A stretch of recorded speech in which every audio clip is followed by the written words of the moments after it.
Saludos a todos los que nos ven nuevamente en esta emisión más de nuestro podcast de la familia Medicritic.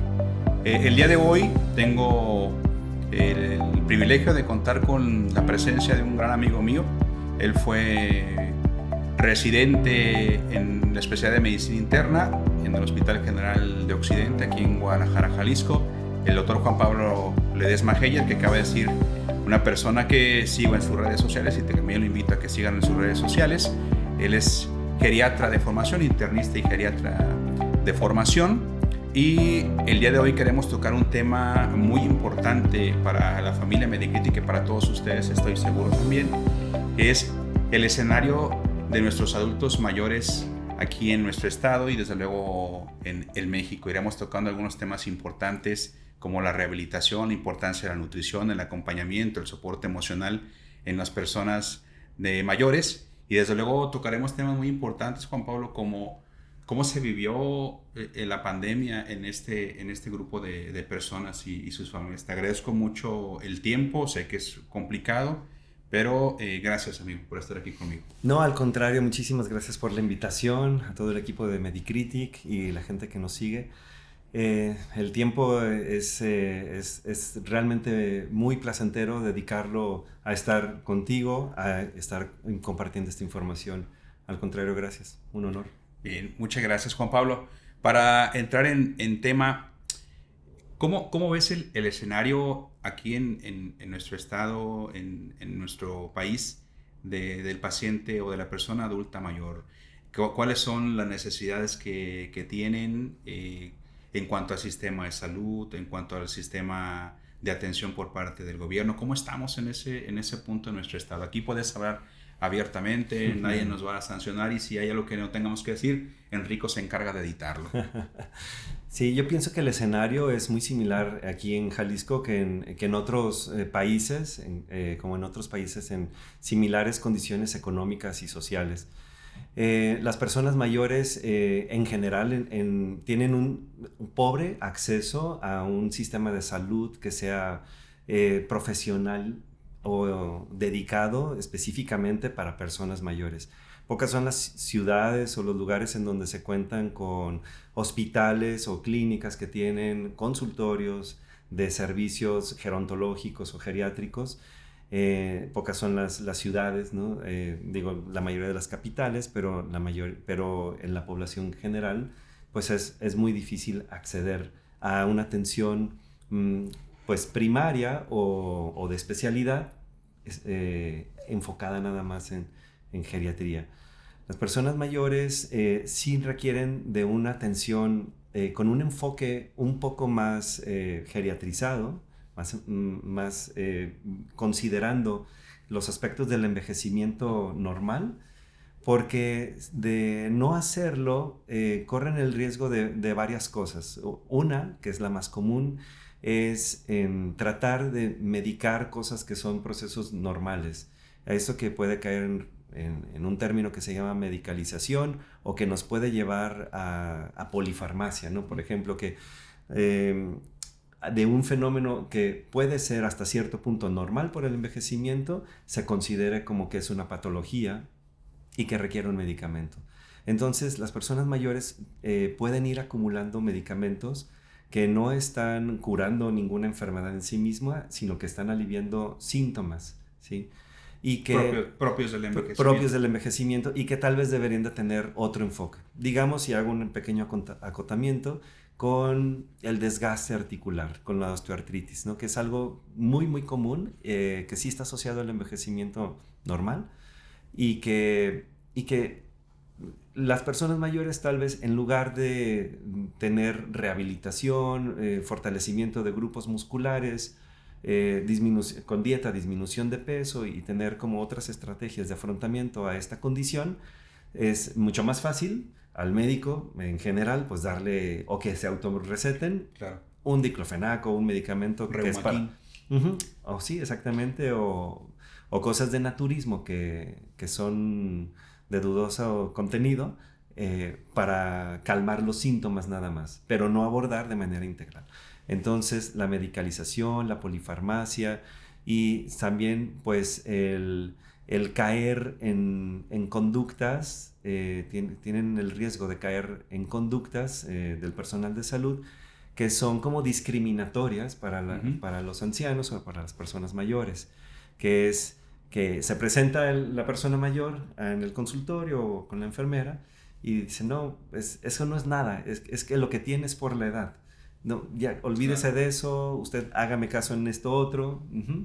Y entonces es una discriminación, que nada más por la edad no merecen la misma atención médica. Claro. Juan Pablo, algo muy curioso, quiero compartir que somos compañeros y amigos, tenemos la misma especialidad de base, que es medicina interna. Tomé yo el rumbo de terapia intensiva, medicina crítica, y él caminó para geriatría. Curiosamente, Juan Pablo, yo aceptaba o acepto que en algún momento como médico especialista, como médico internista, me quedaba mucho la duda de cuál es la diferencia o hasta qué punto nuestras especialidades se comparten, en qué momento yo como médico internista o como cardiólogo o como endocrinólogo o como cualquier médico subespecialista debo apoyarme de un geriatra.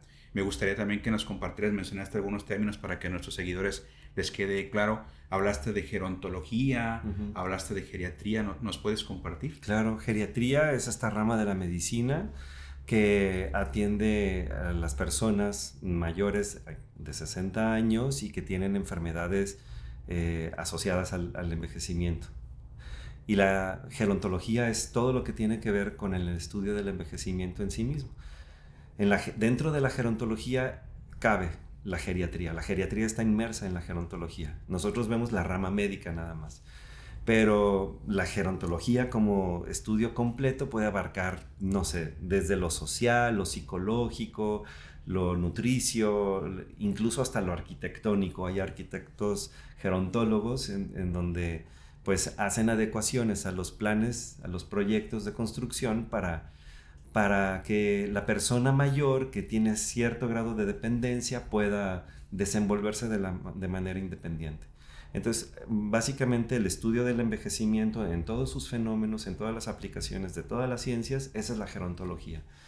Y aquí, bueno, pues también hay licenciaturas en gerontología en donde el personal va enfocado, los profesionistas van enfocados a atender pues ya como estos nichos de necesidad de las personas mayores. En México lo que más se requiere pues son políticas públicas, entonces hay gerontólogos de licenciatura en México que están atendiendo esa área de cosas de derechos humanos, de asistencia, de estimulación o de rehabilitación cognitiva, y ahí se van como enfocando y atendiendo las necesidades primarias. Claro. Sí, y bueno, ¿qué es lo que hace un poquito diferente? Yo pensaría que son dos cosas, que por la formación en geriatría tenemos de entrada, lo vemos como una obligación al principio, de entrada, el dedicarles más tiempo. Porque cuando estamos aprendiendo la geriatría, es necesario pues implementar ciertos cuestionarios y ciertas escalas que te llevan más tiempo y que obligan que tu consulta de hacerla, no sé, de 20, 30 minutos, la debas por necesidad del formato en hacerla de 1 hora, hora y media. Entonces, después con la práctica uno lo hace propio y lo necesitas tiempo. Y eso es lo que caracteriza mucho a una consulta geriátrica. Que puede estar un poquito más alargada, en tiempo, esa es una. Y la otra es que precisamente con estos cuestionarios o escalas valoras no solo la parte del cuerpo enfermo, sino también pues todo lo demás. El área emocional, las relaciones de su familia, el individuo el individuo enfermo como persona e incluso hasta su espiritualidad o lo que tú necesites saber de esta persona de manera integral para que puedas tomar una decisión después. Una decisión, por ejemplo, tan difícil como si a una persona con cierto diagnóstico de cáncer, digamos, se le va a dar todo el tratamiento que normalmente es recomendado para una persona con ese cáncer, o se le debe de hacer una modificación en su tratamiento. Sí. Claro, interesante. Creo que yo te Te confieso que cada vez me sensibilizo más y entiendo la importancia que tiene la participación de un geriatra. Y más que la participación, Juan Pablo, es el conocimiento que todos los médicos de cualquier especialidad deben tener. No es que vayamos a ser geriatras, pero debemos nosotros conocer precisamente todo esto que tú compartes, ¿no? Lo que ustedes se forman, conocer de cómo es el envejecimiento, cómo las personas a veces confundimos, los médicos confundimos síntomas del envejecimiento con la enfermedad y caemos en estas cuestiones de dar muchos medicamentos innecesarios y nos olvidamos de muchas cosas.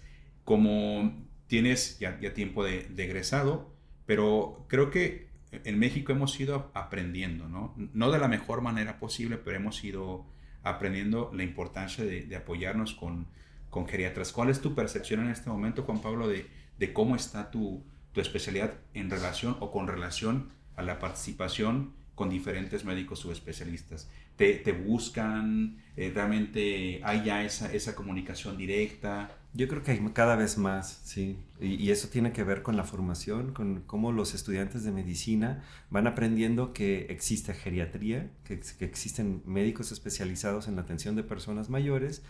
Y entonces en las nuevas generaciones es más espontáneo, es más natural que cuando se presenta una persona mayor o que su escenario de un adulto mayor sea más complejo, se piense o se acuerden, sí, hay geriatras y hay que escuchar su opinión o ver cuál es lo que pueden aportar al caso. No es nada más que sepan diagnosticar o tratar alguna enfermedad, porque para eso muchas especialidades pueden hacer lo mismo, pero cómo se le da ese toque, digamos, geriátrico a este paciente.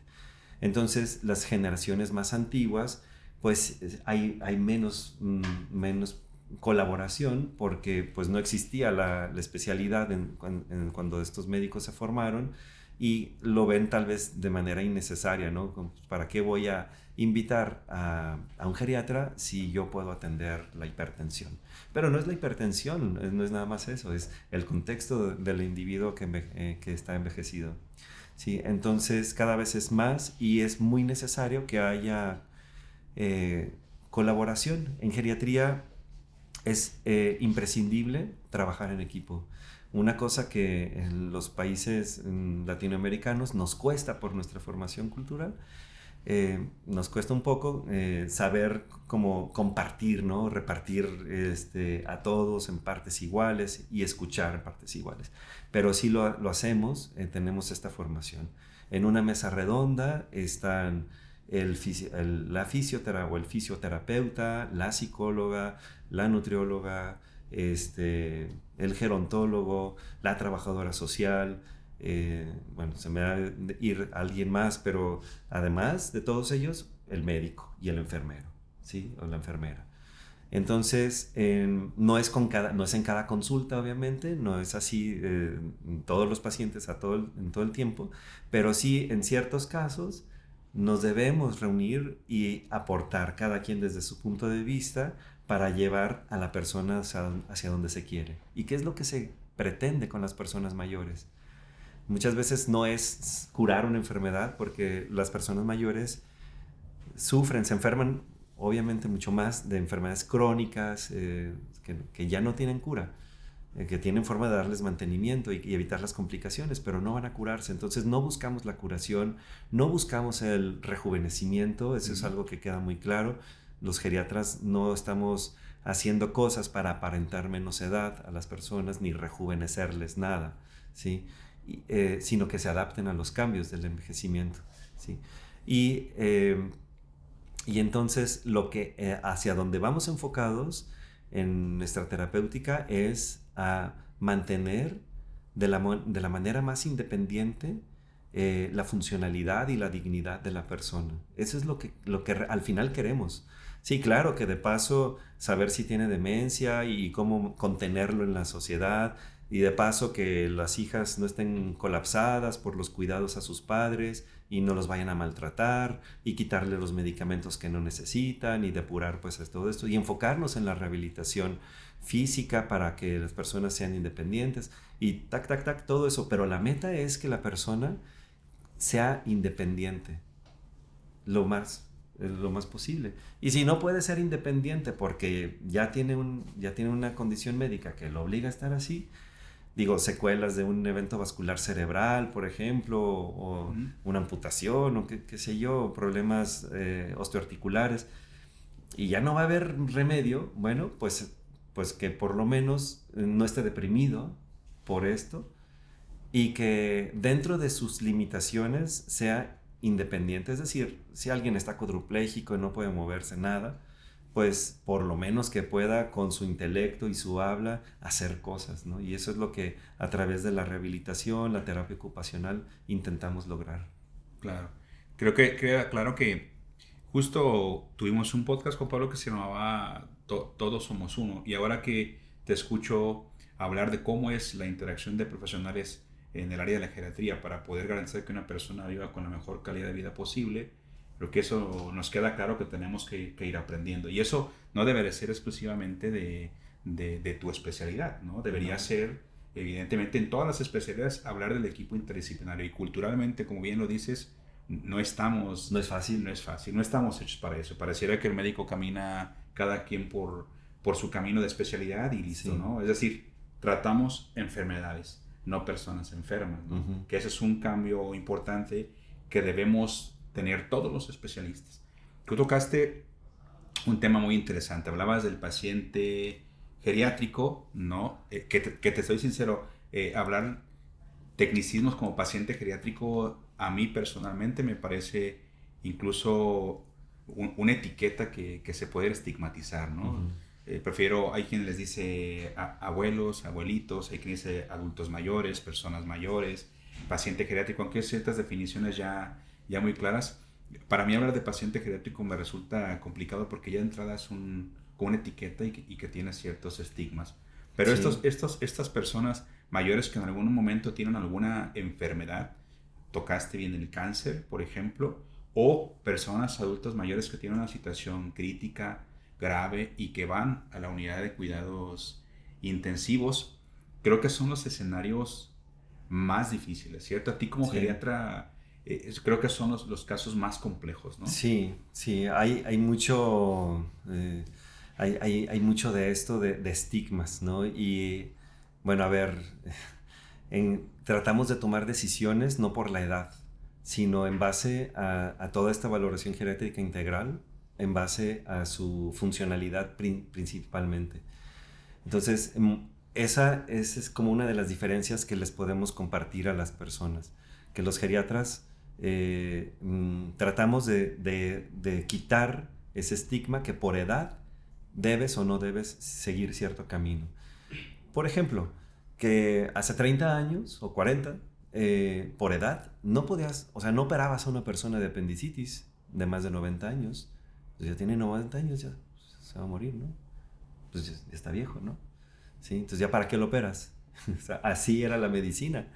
Y ahora, pues, obviamente se operan personas de más de 100 años de apendicitis y cosas así. Lo mismo, el derecho que tienen de recibir otros tratamientos no tienen que ver con la edad. No deberían de tener que ver con la edad. Lo mismo, por ejemplo, para entrar a terapia intensiva, por ejemplo, o a un protocolo de cáncer, de quimioterapias. O sea, el ingresar a una cama de terapia intensiva no debería tener su criterio en base a la edad, sino en base a la funcionalidad. Y entonces es cuando vemos si las personas caminan, cómo caminan, si están lentos, si están con masa muscular suficiente o están atróficos, si su mente está clara o tienen ya algún deterioro, un trastorno neurocognitivo, demencia.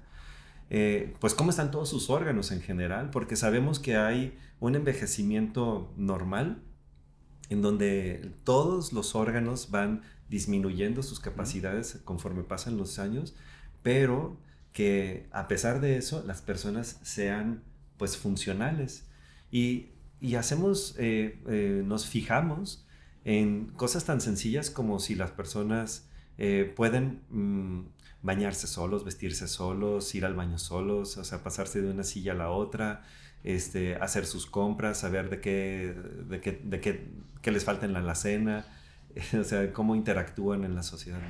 Cosas tan sencillas como esas son las que contamos. Y también luego hacemos otras valoraciones para medir la funcionalidad a nivel muscular y la caminata y todo esto. Entonces, bueno, de esa manera es como trabajamos. Cuando el paciente llega con nosotros a terapia intensiva, porque es importante comentarles a nuestras gentes, a nuestras personas que nos siguen, que evidentemente cada vez estamos viendo más personas, más adultos mayores en las terapias intensivas. La pirámide poblacional, Juan Pablo, no me vas a dejar mentir. Sí. En algún momento todos vamos a llegar a ser adultos mayores, todos vamos a llegar a ser viejos. Y una frase que a mí me gusta mucho es que ser paciente solamente es cuestión de tiempo, ¿no? Entonces todos vamos a llegar a ese punto en algún momento. Sí. Cuando el paciente o la persona adulta mayor está con nosotros en la terapia intensiva, creo que eso es, no me vas a dejar mentir, un parteaguas en lo que le resta de vida. De ¿no? vida, sí. O sea, son pacientes sumamente complejos y lo que tú venías compartiendo con nosotros de garantizar que esta persona se mantenga lo más funcional posible, esto prácticamente es algo que lo pone en el filo de ya no ser una persona funcional. Sí, cualquier hospitalización, cualquier cosa hace que ya el escenario posterior no sea. Pero, por ejemplo, si alguien antes de una hospitalización tenía al 100% todas sus capacidades, la probabilidad de que después de la hospitalización se recupere más pronto es más alta en comparación de alguien que ya estaba deteriorado, que ya estaba encamado, que ya tenía poca capacidad pulmonar y todo lo demás, ¿no? Entonces, la dependencia o lo que le sucede a las personas en terapia intensiva puede ser, no sé, entre un 30 y un 70% de pérdida de su funcionalidad. Entonces, el escenario que viene después, ya que libró todo lo crítico de estar recuperando la salud, o sea, en la unidad de cuidados, en la terapia intensiva, todo lo demás que viene es, no sé si más difícil, la verdad. O sea, porque son dos escenarios muy distintos, pero muy críticos los dos. Es decir, ¿por qué entran las personas mayores a una terapia intensiva? Porque sus enfermedades crónicas se les descompensan, porque traen infecciones severas, porque tienen no sé, consecuencias de una caída, un golpe, un traumatismo, o porque fueron sometidos a una cirugía, ya sea electiva o de urgencia, y entonces su escenario de salud se complicó tanto que requieren pues de cuidados constantes, críticos, ¿no? Entonces eso es vital porque de no librarla el paciente pues tiene alto riesgo de morir ahí en esa hospitalización y de no seguir adelante. Pero si sobrevive la experiencia, entonces tiene otro momento que es igual de crítico, pero tal vez en otro escenario que es un espacio más largo en su domicilio y que implica no cosas que le están haciendo en terapia intensiva. Uno está pues quieto o adormilado y está recibiendo medicamentos por la vena y está recibiendo oxigenación y está recibiendo cosas. Pero en la casa es distinto, uno tiene que hacer cosas, ¿sí? Entonces la rehabilitación después de una hospitalización es fundamental. Si no hay rehabilitación, entonces todo lo que se hizo en la terapia intensiva tiene el riesgo de venirse abajo, ¿sí? O de volver a regresar a la terapia intensiva o al hospital por complicaciones. Entonces sí es muy importante que haya una buena rehabilitación en casa. Claro. Y una cultura, Juan Pablo, importante entender que las personas mayores, los adultos mayores necesitan el apoyo y el seguimiento de un especialista, sí, como es un geriatra, que los acompañe a entender su proceso y a ir apoyándolas en mitigar algunos síntomas y entendiendo cómo se pueden ir resolviendo ciertas enfermedades, las que se puedan curar bien y las que no, pues sí, hay que mitigarlos y hay que acompañarlos. Así es. Pero también, si es importante antes de una estancia en terapia intensiva de un paciente geriátrico, de una persona mayor, después es probablemente más importante, sí, porque seguramente va a ser más difícil que podamos recuperar su capacidad funcional previa a su ingreso a la unidad de cuidados intensivos. Sí, y esto hace una dinámica distinta.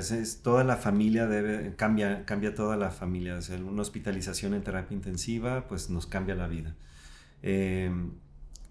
Cuando va a regresar la persona a su casa, es importante pues hacer las adecuaciones en la habitación, todo el equipo que se va a necesitar, pero no solo eso, sino también estar en contacto y comunicación con los médicos que la atendieron en terapia intensiva, ¿sí? Todo este equipo, y no solamente uno de ellos, sino que pues, fueron muchos. Enfermeras, rehabilitadores, nutriólogos, psicólogos, todos participan, y entonces se debe de tener seguimiento, contacto con ellos o con estas especialidades, pero también hacer cambios en las dinámicas familiares, como organizarse y hacer una planeación de quién va a estar consiguiendo tales cosas y quién va las otras, y quién va a cubrir guardias y quién va a estar o sea, acompañando nada más a la persona para que no se sienta sola, ¿sí? Y así, o sea, te cambia la vida, pero sí, la posibilidad de recuperarse la hay, pero implica mucho, y a veces implica la voluntad de la persona, del paciente. Y cuando hay depresión o cuando hay enfermedades de origen mental que afectan nuestra voluntad, pues es difícil. Esa es la parte como más difícil, vería yo, más complicada. Cuando el paciente está, digamos, apático y no quiere vivir, o no quiere seguir adelante, no quiere hacer el esfuerzo de... Esa es la parte compleja. Sí, sin duda. Sin duda. Fíjate que escuchándote, creo que para nosotros como médicos intensivistas, que estoy seguro que muchos de mis compañeros estarán viendo esto, creo que en nuestra formación como intensivistas a veces deja mucho que hacer ese aspecto, ¿no? No podemos todavía entender las diferencias de la atención de un paciente, de un adulto mayor en la UCI. Tan no lo entendemos que ahora surge otro adiestramiento que es cuidados críticos en pacientes geriátricos, y tampoco entendemos cómo se comporta el paciente con cáncer, y no hay una formación bien estructurada del paciente oncocrítico. Entonces hay muchas áreas de oportunidad, pero ahora nos estamos enfrentando a una situación más compleja donde tenemos pacientes adultos mayores con cáncer o con problemas tan serios como una demencia, Parkinson, que en algún momento les quitan la posibilidad de tomar ellas sus decisiones, ¿cierto?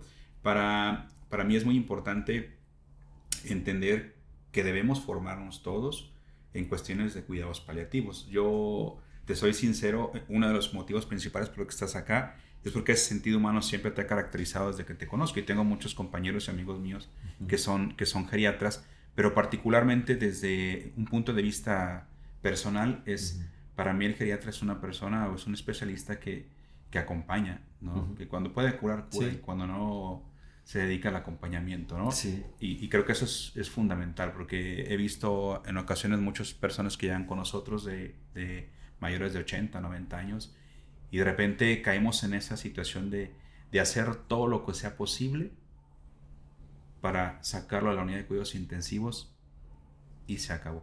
Sí. Pues es que no es una decisión fácil.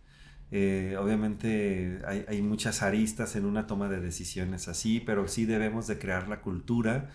No es solamente en la parte médica, en el personal de salud, sino pues realmente es una cultura que debe de nacer desde la educación de los niños, ¿no? O sea, cómo te piensas en el futuro, y cómo te piensas en la muerte, y cómo lo visualizas. Claro, estos temas no se abordan así tan fácil en un joven, pero sí después de cierta edad, o cuando empiezan a ocurrir cosas a tu lado que te hacen pensar, reflexionar en la vida y la muerte, es cuando te pones a pensar, ¿no? Entonces, creo que sí, todas las personas debemos de tener claro qué queremos o cómo queremos que, por ejemplo, nuestro cuerpo sea tratado cuando nuestra mente ya no sea capaz de tomar decisiones. Y es ahí cuando pues entran las voluntades anticipadas, ¿no? En donde no es solamente decir si yo muero quiero que me entierren o que me cremen, o quiero tal misa. O sea, no es nada más eso. si quiero ir a un hospital o no quiero ir a un hospital, y si quiero entrar a terapia o no quiero, y si entro a terapia, sí quiero que me hagan esto, Claro. aquello y el otro a mi cuerpo, ¿no? Entonces, pero eso no es nada más de pensarlo, eso también es de hablarlo. No es, no es algo que deba de caer en terreno legal, es que esto sea labor de los abogados o Claro. de los notarios, sino es algo más de comunicación, y que nuestros hijos o nuestros familiares sepan de nuestros deseos, de nuestras voluntades.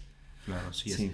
Fíjate, Juan Pablo, yo creo que dicen que vamos aprendiendo a la mala, ¿no? Generalmente lo que se aprende a la mala se aprende más rápido y se aprende bien y deja siempre una secuela importante. Estoy seguro que también tú tuviste la oportunidad y es imposible no tocar el tema de la pandemia, la pandemia que nos tocó vivir como profesionales, como amigos, como hermanos, como padres.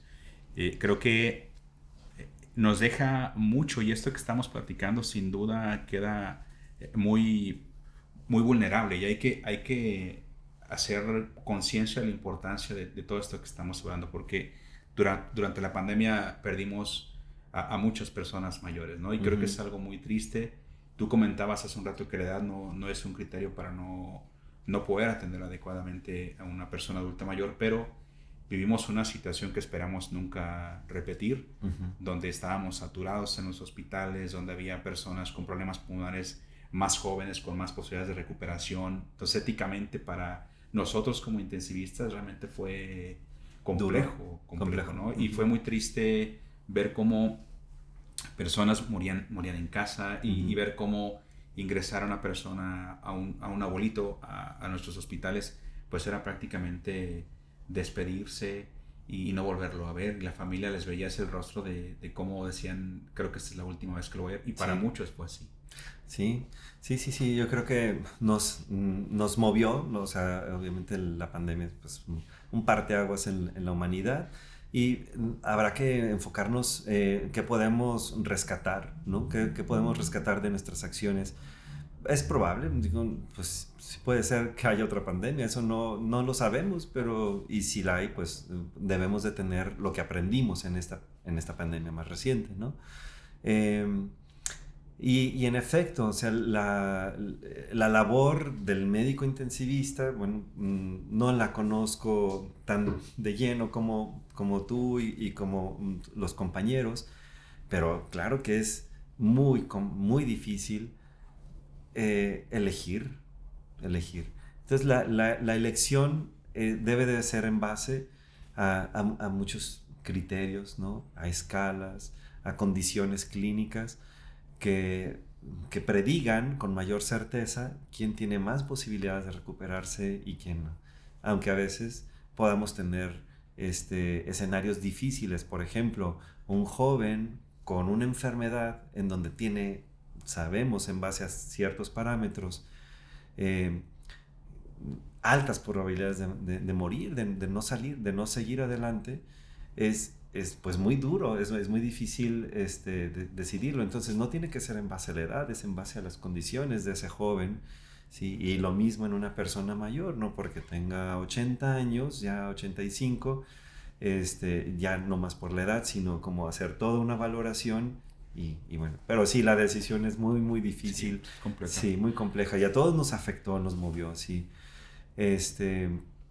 La depresión aumentó mucho, o sea, las estadísticas los porcentajes de depresión y ansiedad varían, pero sí aumentaron, y todos los hemos visto. O sea, las personas a cualquier edad tenemos más frecuencia de ansiedad, de depresión y de deterioro cognitivo después de la pandemia, después del encierro. Bien.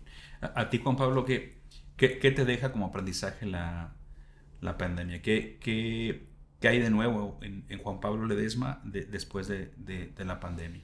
Pues yo pienso que es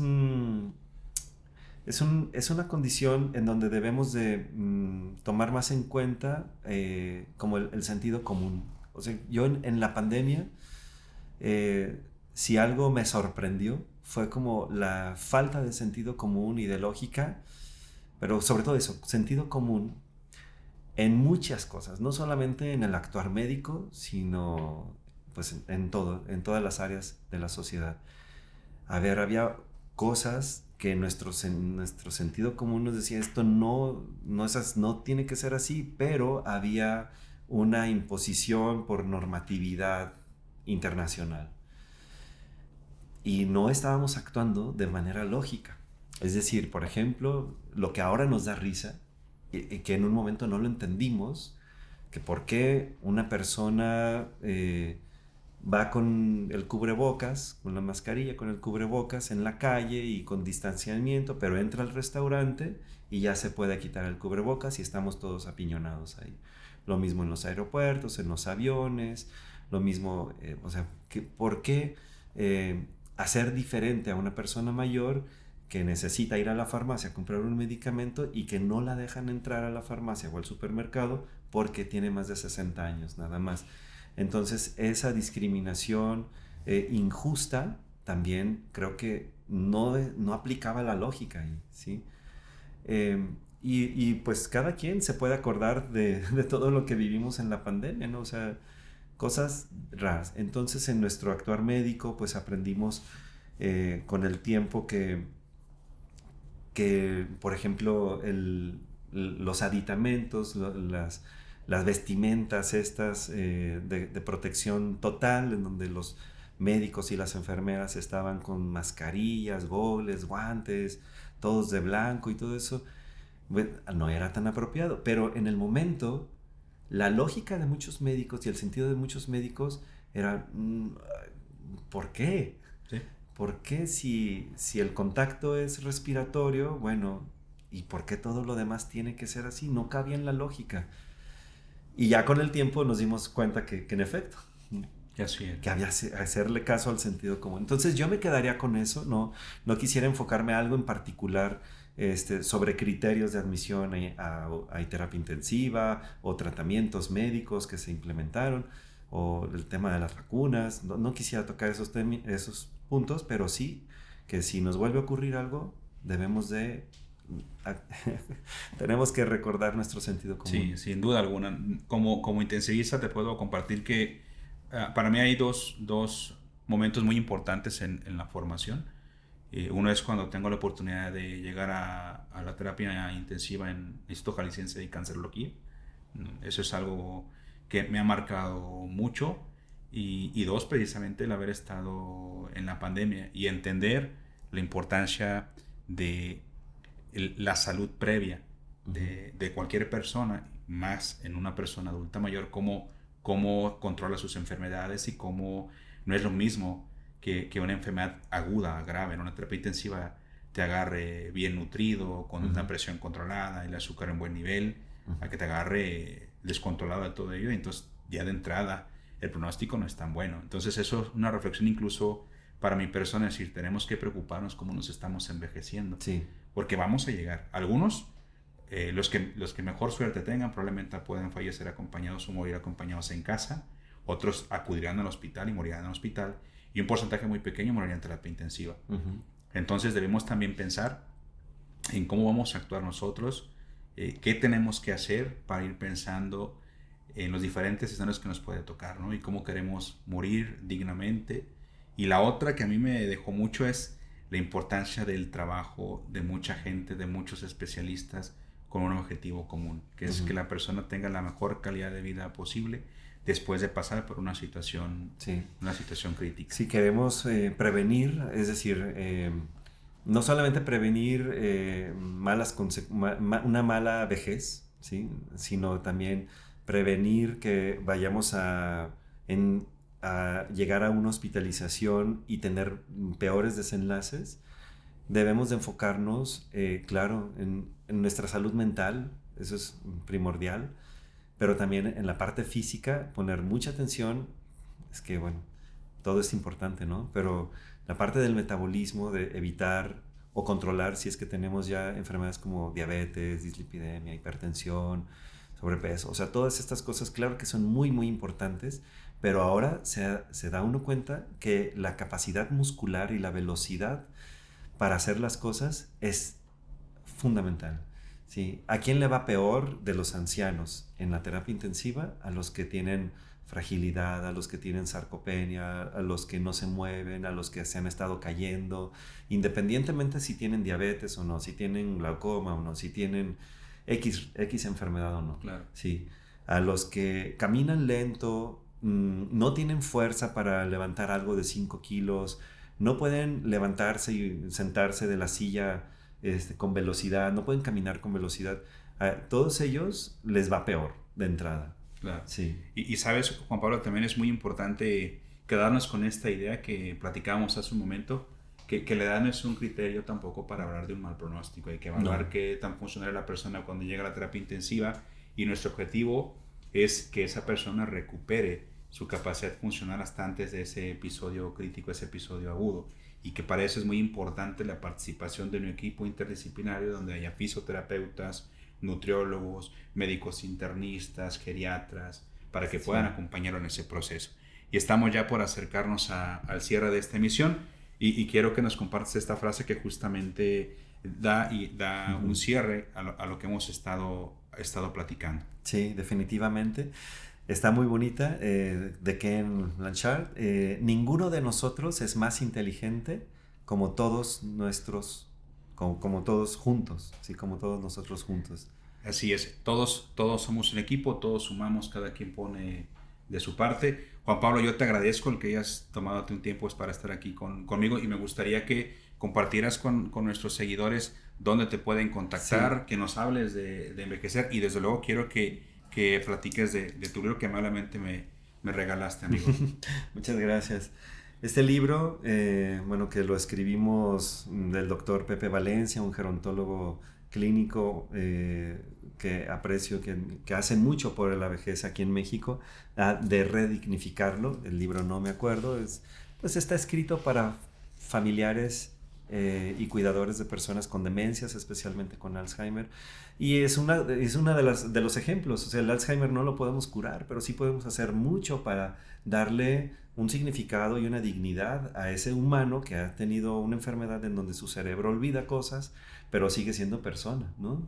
Aunque tenga conductas que lo hagan diferente, pero sigue siendo un humano, ¿no? Entonces, ¿cómo lo podemos contener y acompañar en este proceso? Pues sí, me pueden encontrar en las redes con mi nombre, Juan Pablo Ledesma Heyer. Y promuevo el envejecimiento saludable. Hay una revista que se llama www.envejezcer, y este concepto también lo ideé ya en 2016 o algo así, para darle el valor, el peso que debe de tener el ser en la vejez, envejecer.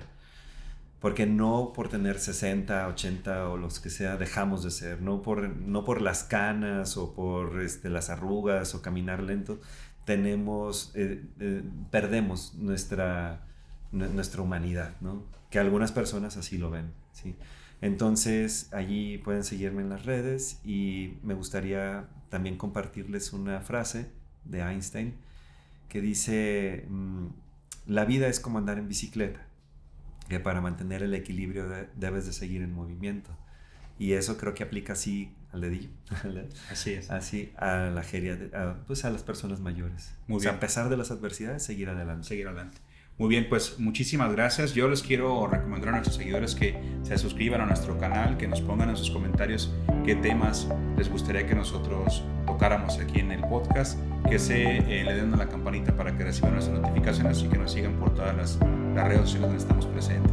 Enrico, Sam, muchísimas gracias. Juan Pablo, amigo, de verdad te agradezco estar aquí conmigo, y estoy seguro que no va a ser la última vez que vas a acompañarnos. De verdad, muchas gracias, lo aprecio mucho. Nos vemos, gracias a todos.